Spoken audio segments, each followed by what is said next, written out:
Asia কাপে বাংলাদেশ যাওয়ার আগে বলে গিয়েছিল তারা চ্যাম্পিয়ন হতে চায়। সেই জায়গাটা থেকে বাংলাদেশ এখন মাত্র 2 ধাপ দূরে দাঁড়িয়ে আছে। একটি ধাপ পূরণ করবার একটি সুযোগ বাংলাদেশের আর কিছুক্ষণ পরই আসবে।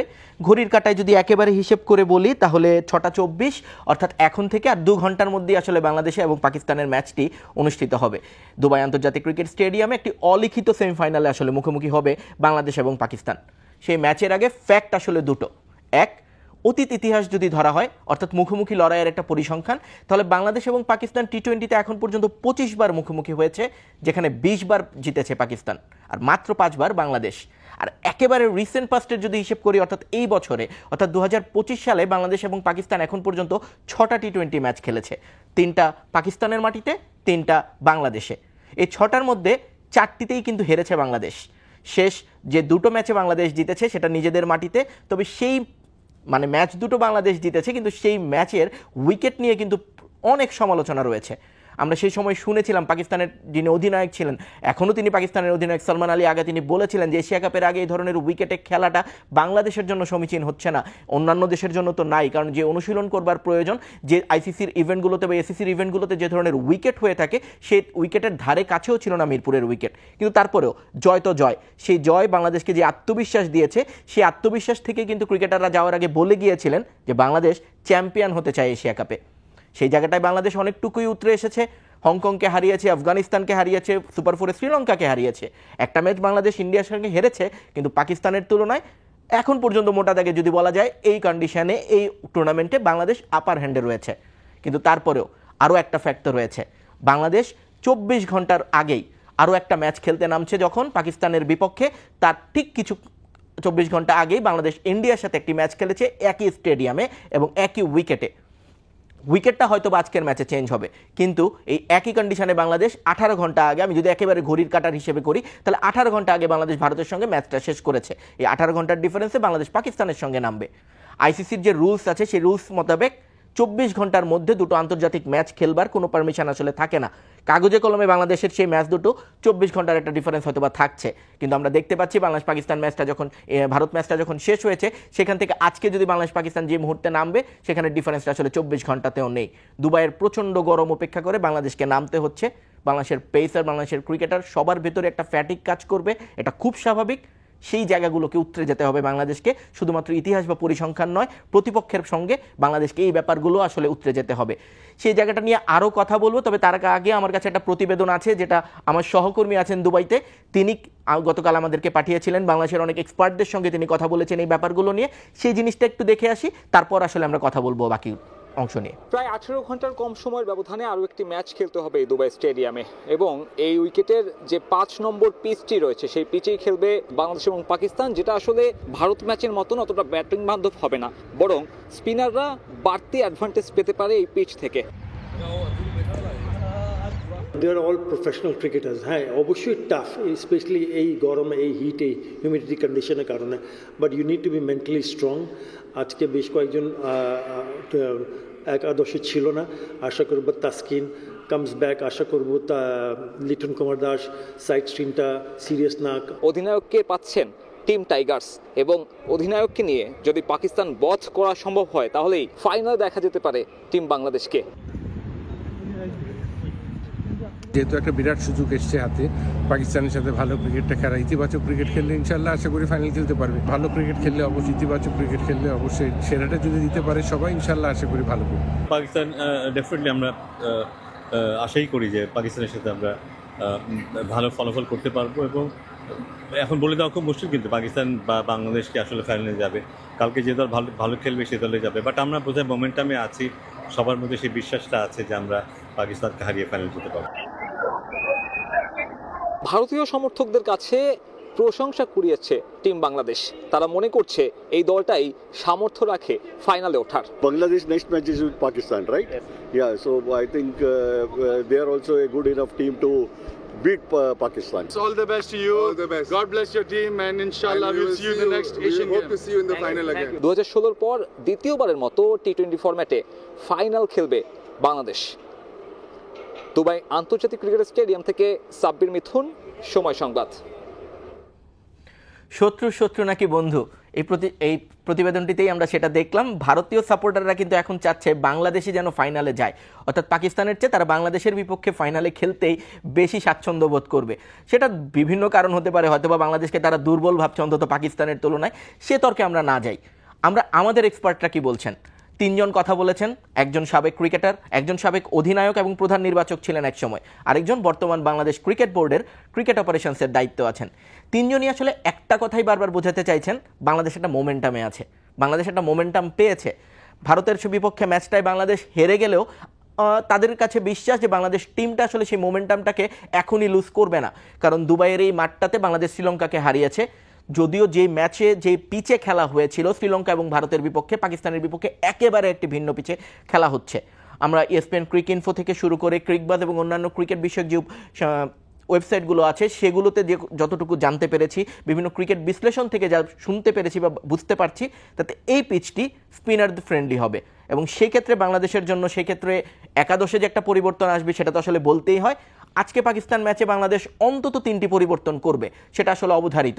কারণ ভারত ম্যাচের আমরা দেখেছিলাম 4টি পরিবর্তন হয়েছে, এর মধ্যে একটি পরিবর্তন আসলে ফোর্সফুলি করতে হয়েছে, কাটা লিটন কুমার দাস, তিনি সাইড স্ট্রেইনের কারণে আসলে ছিটকে গিয়েছিলেন। এই ম্যাচে তিনি ফিরছেন, এখন পর্যন্ত দাঁড়িয়ে আমি আপনাদেরকে শতভাগ সেই নিশ্চয়তা দিতে পারছি না, কারণ এখন পর্যন্ত যা খবর লিটন দাস সর্বোচ্চ চেষ্টা করছেন এই ম্যাচটা খেলবার জন্য যে কোনো মূল্যে। কারণ ফাইনালের আগে যদি বাংলাদেশ আজকে ম্যাচটি জিতে যায় তাহলে ফাইনালের আগে 2 দিন গ্যাপ থাকবে, সেই 2 দিনে আসলে যে ব্যথাটা আবারও যদি ফিরে আসে সেই 2 দিনে আসলে সেটা কভার আপ করা সম্ভব হবে। তাই আজকের ম্যাচটা যে কোনো মূল্যে লিটন দাস খেলতে চান। আমরা যতটুকু জানতে পেরেছি তিনি আসলে পেইন কিলার খেয়ে হলেও মাঠে নামতে চান এবং খেলতে চান, সেটা টিম ম্যানেজমেন্টকে তার পক্ষ থেকে আসলে সিগন্যালটা দিয়ে দেওয়া হয়েছে। এখন এটা কোচ এবং টিম ম্যানেজমেন্টের ওখানে ক্রিক অপারেশনসের লোকজন আছেন, বাংলাদেশের ক্রিকেট বোর্ডের অন্যান্য মেম্বাররা আছেন, তাদের সঙ্গে তারা হয়তোবা বসবেন। তারা যদি ডিসিশনটা নেন, তারা যদি সেই লিটনের কলটাকে একসেপ্ট করেন, তাহলে আসলে বাংলাদেশের আজকের ম্যাচে লিটন খেলছেন সেটা ধরে নেওয়াই যায়। লিটন যদি খেলেন তাহলে আসলে টপ অর্ডার থেকে একজনকে সরে যেতে হবে। গতকালকের ম্যাচে আমরা দেখেছি সাইফ হাসানকে আসলে সরবার, কথা বলবার বা তাকে নিয়ে কোনো আলোচনা করবার আসলে কোনো প্রয়োজন নেই। পরপর 2টো ম্যাচে তিনি যে পারফরমেন্স দেখিয়েছেন, অন্তত আগামী 10-20 ম্যাচে বাংলাদেশের T20 স্কোয়াডে সবার আগে যদি কোনো নাম লিখতে হয় সেটা সাইফ হাসানের নামটাই আসলে একাদশ বোর্ডে লিখতে হবে। তাই সাইফ হাসান এখানে আসলে একেবারে আনটাচেবল।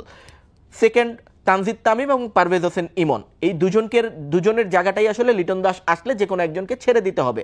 পারভেজ হোসেন ইমন এশিয়া কাপের শুরু থেকে একেবারেই ছন্দে ছিলেন না, তার টাচ একেবারেই ভালো ছিল না, যে কারণে তিনি জায়গা হারিয়েছিলেন। শ্রীলঙ্কা ম্যাচে সাইফ হাসান ফিরেছেন, তার বদলেই আসলে মূলত খেলেছেন এবং পরবর্তীতে লিটন দাস সরে যাওয়ার পর গত ম্যাচে যখন আবার ফিরেছেন ইমন মোটামুটি একটা রান করতে পেরেছেন।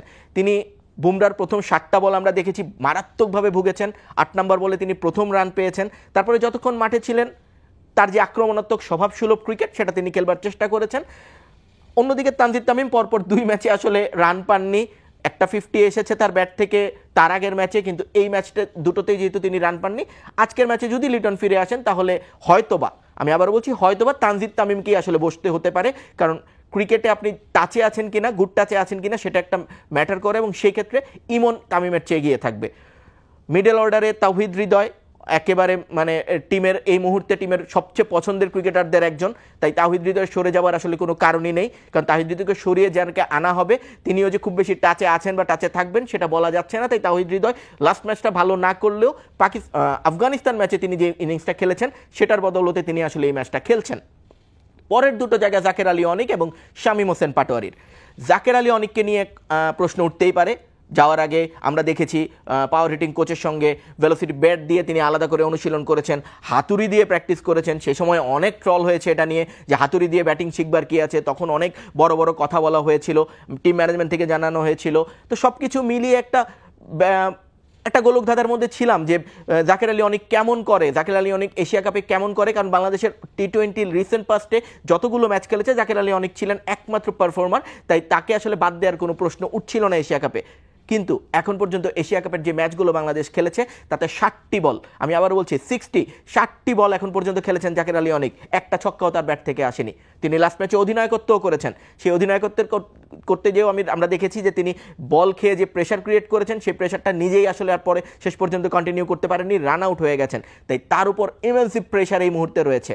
Shamim Hossain Patwari on and off ভালো খেলছেন, খারাপ খেলছেন, যখন যে প্রয়োজনে তাকে নামানো হচ্ছে টিম ম্যানেজমেন্টের হয়তোবা তাকে নিয়ে একটা আলাদা পরিকল্পনা, একটা আলাদা চাহিদা থাকে, সেটা তিনি পূরণ করতে পারছেন। তাই মোটা দাগে তাকে সরানোর কোনো জায়গা নেই। যদি নুরুল হাসান সোহানকে ইনক্লুড করতে হয়, নুরুল হাসান সোহান এখন পর্যন্ত এই টুর্নামেন্টে একটি ম্যাচ খেলেছেন, 6 বলে 12 রান করেছেন, একটা ছক্কা হাঁকিয়েছেন। টি20 ম্যাচ, সবাই বলে থাকে ইন্টেন্সিটির খেলা, ছক্কা মারার খেলা, কিন্তু তারপরেও জাকির আলী অনেক গতকাল বলেছেন ছক্কা নয়, রানের দিকে আসলে তারা মনোযোগী হতে চান। সেই ক্ষেত্রে বাংলাদেশ টিম ম্যানেজমেন্টও যদি তার মতো করে চিন্তা করে, তাহলে অনেককে হয়তোবা রেখে দেবে, নুরুল হাসান সোহানকে বাইরে রাখবে। আর যদি সেটা না মনে করে, তাহলে সোহান হয়তোবা ইনক্লুড হবেন এবং জাকির আলী অনেককে বসে থাকতে হতে পারে প্রথম একটা ম্যাচে ক্যাপ্টেন্সি করবার পরেই। আসলে পরের জায়গাগুলোতে নাসুম আহমেদকে নিয়ে একটু ব্যাপার রয়েছে। Nasum Ahmed left arm spinner, তবে পাকিস্তানের যে স্কোয়াড আমরা দেখছি, তাদের মূলধারার যারা ব্যাটসম্যান আছেন তাদের প্রথম 5 জনকে আমরা জানি তারা লেফট হ্যান্ডি। সেক্ষেত্রে নাসুম আহমেদের সুযোগ বেশ কম। রিশাদ থাকবেন এটা একেবারে পাকা, কারণ রিশাদ যেভাবে বোলিং করছেন লাস্ট 2-3 ম্যাচে, তাতে রিশাদকে বাদ দেওয়ার কোনো প্রশ্নই আসে না। সেক্ষেত্রে নাসুম আহমেদকে হয়তো বা সরে যেয়ে শেখ মেহেদিকে সেখানে জায়গা করে দিতে হবে। শেখ মেহেদি পাওয়ার প্লেতেও ভালো বোলিং করেন, তো সেই জায়গায় নাসুম আহমেদের যে বিকল্প সেটা শেখ মেহেদি ভালোভাবেই করতে পারবেন। পেসারের জায়গায় তানজিম হাসান সাকিব এবং মুস্তাফিজ দুজনই আসলে ভালো টাচে আছেন, লাস্ট ম্যাচে খুব ভালো বোলিং করেছেন, তাই পাকিস্তান ম্যাচে অবশ্যই তারা থাকছেন। একটা জায়গায় আসলে চেঞ্জ আসবে, সেটা সাইফুদ্দিনকে অবশ্যই বসতে হবে। যদিও তিনি দুর্দান্ত একটা লাস্ট ওভার করেছেন, হার্দিক পান্ডিয়াকে আউট করেছেন, ওই মুহূর্তে সবাই যখন ভয়ে ছিল যে সাইফুদ্দিন কত রান না জানি দিয়ে দেয়, সেখানে মাত্র 5 রান দিয়েছেন, কিন্তু তারপরেও টিম কম্বিনেশনের কারণে সাইফুদ্দিনকে সরে যেতে হবে। পাকিস্তান ম্যাচে তাসকিন আহমেদ ফিরছেন, এটা একেবারে নিশ্চিতভাবেই বলছি, কারণ তাসকিন আহমেদের পাকিস্তানের সঙ্গে রিসেন্ট পাস্টে যতগুলো ম্যাচ খেলেছি তাতে রেকর্ড দুর্দান্ত। এটা মোটামুটি মোটা জায়গায় বাংলাদেশের স্কোয়াড বলতে পারি। পাকিস্তানের স্কোয়াড নিয়ে যদি একটু কথা বলতে চাই, পাকিস্তান প্রথম থেকেই আসলে সাফার করছিলেন টপ অর্ডারে, বিশেষ করে ওপেনিংয়ে সাইম আইয়ুব রান পাচ্ছিলেন না। এখন পর্যন্ত তিনি মাত্র 23 রান করেছেন এতগুলো ম্যাচ খেলবার পর, কিন্তু তারপরও সাইম আইয়ুবকে বারবার সুযোগ দেওয়া হচ্ছে, কারণ নতুন বলে তিনি যখন আবার পাওয়ার প্লেতে বোলিং করছেন, সেখানে তিনি প্রতিপক্ষের উইকেট নিয়েছেন। তো সেই জায়গায় সাইম আইয়ুব আজকেও যদি সুযোগ পান, তাহলে ওপেনিংয়ে হয়তোবা সাহেবজাদা ফারহান এবং ফখর জামানকেই থাকবেন, এবং ওয়ান ডাউনে আবারও একই রকমভাবে সাইম আইয়ুবকে দেখা যাবে। পাকিস্তানের মূল ঝামেলাটা হচ্ছে মিডল অর্ডারে, বাংলাদেশের মতোই একেবারে মোহাম্মদ হাসিফ, মোহাম্মদ হারিস, সালমান আলী আগা, এই দুজন আসলে রান পাচ্ছেন না, এবং এই দুজন রান পাচ্ছেন না বলে তাদের ব্যাটিং অর্ডার বারবার শাফল করা হচ্ছে, কখনো উপরে নামছেন, কখনো নিচে নামছেন, কিন্তু তারপরেও তাদের ব্যাট থেকে আসলে রান আসছে না। আমরা শোয়েব মালিককে দেখেছি এটা নিয়ে কথা বলেছেন, মিসবাউল হক এটা নিয়ে কথা বলেছেন, তারা দুজনই বলেছেন বাংলাদেশ ম্যাচে যদি পাকিস্তানকে ন্যূনতমভাবেও প্রতিরোধ গড়ে তুলতে হয়, বাংলাদেশকে একটা কার্যকরী চ্যালেঞ্জ জানাতে হয়, তাহলে সেক্ষেত্রে মিডল অর্ডারের এই দুই জায়গা থেকে আসলে রান আসতে হবে, আর না হলে আসলে বাংলাদেশের সঙ্গে পাকিস্তান মোটেও দাঁড়াতে পারবে না। তবে বাংলাদেশের জন্য চিন্তার কারণ হতে পারে যদি পাকিস্তান খুশদিল শাহকে ফেরত নিয়ে আসে। খুশদিল শাহ বিপিএল এ দুর্দান্ত পারফর্ম করে গেছেন, তিনি বাংলাদেশের ক্রিকেটারদেরকে চেনেন, জানেন এবং বাংলাদেশের টেম্পারমেন্টটা বোঝেন, তিনি বাংলাদেশের বিপক্ষে মোটা দাগে বেশ ভালো খেলেন। একই রকমভাবে ফাহিম আশরাফকেও যদি ফিরে আনা হয়, কারণ এই দুজনই আসলে বিপিএল প্রোডাক্ট এবং বিপিএল এ দুর্দান্ত পারফরমেন্সের কারণেই পরবর্তীতে পাকিস্তান টিমে জায়গা পেয়েছেন। তাই সেই জায়গাটা চিন্তা করে যদি করা হয় এবং তাদেরকে আনা হয়, তাহলে বাংলাদেশের জন্য হয়তো বা একটু ব্যাকফুটে থেকেই আসলে শুরু করতে হবে। আর পরবর্তীতে হুসাইন তালাত এবং মোহাম্মদ নওয়াজ তারা অন অ্যান্ড অফে ব্যাটিং করছেন। ইন্ডিয়া লাস্ট ম্যাচটা ইন্ডিয়ার সঙ্গে তারাই ক্যারি করেছিলেন এবং একটা মোটামুটি একটা ভদ্রস্থ রান তুলতে পেরেছিলেন ভারতের বিপক্ষে, কিন্তু যদিও সেটা আসলে জিতবার মতো হয়নি। পরবর্তীতে শ্রীলঙ্কা ম্যাচে কিন্তু এই জুটিটাই আবার পাকিস্তানকে জিতিয়ে দিয়েছিল। তাই হুসাইন তালাত এবং মোহাম্মদ নওয়াজের দিকে বিশেষভাবে নজর রাখতে হবে। তবে আমি একেবারেই শেষ দিকে বাংলাদেশকে যদি এই ম্যাচে ভালো করতে হয়, পাকিস্তানের বিপক্ষে ভালো করতে হয়, তাহলে বাংলাদেশকে আটকাতে হবে শাহিন শাহ আফ্রিদিকে। এই মুহূর্তে পাকিস্তানের টপ নচ বোলার, সে একেবারেই শুরুর দিকে পারফরমেন্স ভালো ছিল না, ফর্মেও ছিলেন না, কিন্তু যত সময় গড়িয়েছে শাহিন শাহ আফ্রিদি আসলে নিজের জাত চিনিয়েছেন। তিনি যে চ্যাম্পিয়ন বোলার, তিনি সেটা ফিরে পেয়েছেন, তিনি বারবার সেটা দেখিয়েছেন। তার সঙ্গে হারিস রৌফ এসেছেন। সব মিলিয়ে যেভাবে আসলে গড়ে উঠেছে পাকিস্তান দল এখন পর্যন্ত, শুরুর দিকের ধাক্কাগুলো তারা সামলে এখন মোটামুটি একটা শেপ আপে এসেছে। দুটো দলই আসলে একই রকম জায়গায় দাঁড়িয়ে আছে। যদি দাঁড়িপাল্লায় নিক্তিতে আপনি ওজন করেন, তাহলে দেখবেন 50-50 থাকবে, 51 বা 49 আসতে পারে, যেতে পারে, এক একজনের এক এক রকম চিন্তাভাবনা।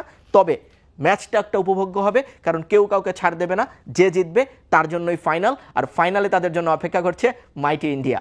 তো দর্শক, এই ছিল আমার কাছে এখন পর্যন্ত সবশেষ। তো আবারও দেখা হবে নতুন কোনো বিষয় নিয়ে, আবার অন্য কোনো সময়ে।